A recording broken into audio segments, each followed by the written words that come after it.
Hello students, I am Kunal Singh and I am here to teach you about direction ratio of a vector. तो जानते हैं कि किसी भी vector का डायरेक्शन रेशियो निकालते कैसे हैं। तो एक वेक्टर लेते हैं r is equal to A I plus B J plus C के।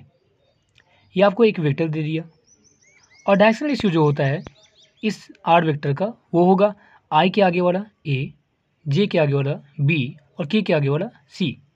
तो ये आपको एक वेक्टर दे दिया ए I plus B J plus C के और डायरेक्शन रेशियो इस आर वेक्टर का कौन कौन हो जाएगा A B C, A B C. तो सिंपल सा है कि कोई वेक्टर अगर दिया रहेगा तो आई जे के आगे वाला जो रहेगा वही तुम्हारा क्या हो जाएगा, वही हो जाएगा डायरेक्शन रेशियो।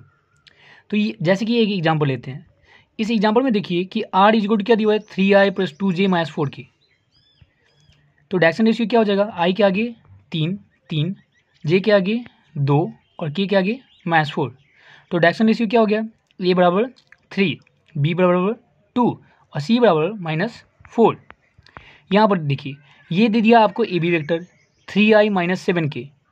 तो यहाँ पर देखिए ए कौन होता है आई के आगे वाला 3, बी कौन होता है जे के आगे वाला, क्या जे है नहीं, तो इसलिए बी क्या हो गया 0।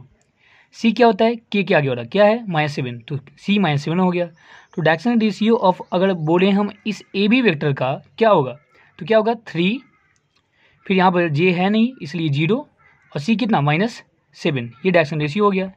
एक और एग्जांपल लेते हैं। जैसे यहाँ पर देखिए ये ए वेक्टर दे दिया I cap minus 2j cap plus 6k cap. तो यहाँ पर ए कौन होता है आई के आगे क्या है कुछ नहीं है तो मतलब 1 होगा, तो ए इक्वल टू 1। बी होता है जे के आगे वाला, जे के आगे क्या है -2 तो -2 हो गया बी। सी कौन होगा के आगे आगे क्या है 6 तो 6 हो गया। तो इस तरीके से डायरेक्शन रेशियो ऑफ ए कौन क्या आ गया ए बराबर 1, बी बराबर -2 और सी बराबर 6। तो डायरेक्शन रेशियो ऑफ ए हो गया 1, -2 और 6। इस तरह से हम लोग किसी भी वेक्टर का डायरेक्शन रेशियो निकाल सकते हैं कि कोई अगर वेक्टर दिया हुआ है आई जे के में तो डायरेक्शन रेशियो उस वेक्टर का क्या होगा आई के आगे वाला ए, जे के आगे वाला बी और के आगे वाला सी। वीडियो को लाइक कीजिएगा और चैनल को सब्सक्राइब कीजिएगा।